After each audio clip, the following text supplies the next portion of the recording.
Ayun mga parts, luluto tayo ngayon ng ating chop suey. Ito ang ating mga ingredients na repolyo, meron tayong broccoli, baby corn, carrots, bell pepper, chicharo. Siyempre meron tayong kasim, no? Minarinig ko na sa toyo, at meron tayong atay ng manok and puso ng manok. Ang mga sibuyas natin, gagayat tayo mamaya. Ito, meron tayong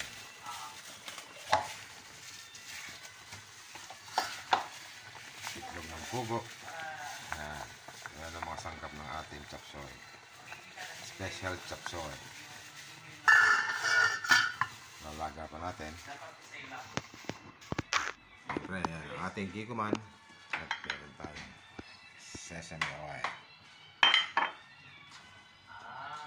At mga sibuyas, no? Bawang, gagayat tayo mamaya. Prepare pa natin.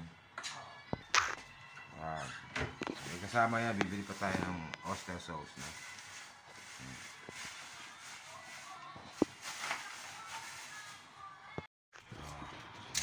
Magkalito tayo ng sibuyas at bawang. Okay, bigisa na tayo ng ating special chop suey.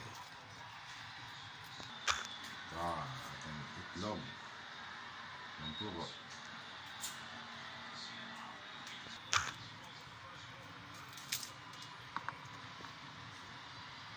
Bibigyan na tayo.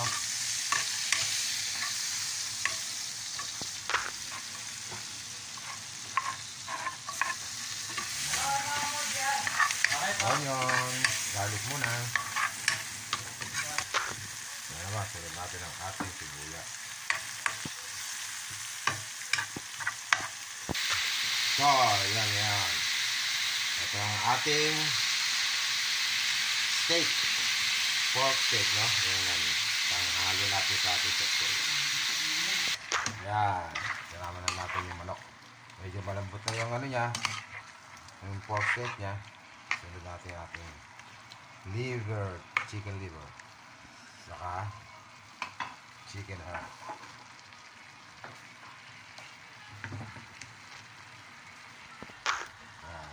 Lagyan na natin ang ating carrots para umabol sa lutong.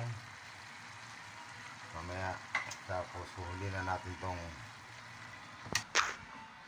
baby corn, bell pepper, chicharo, ating broccoli,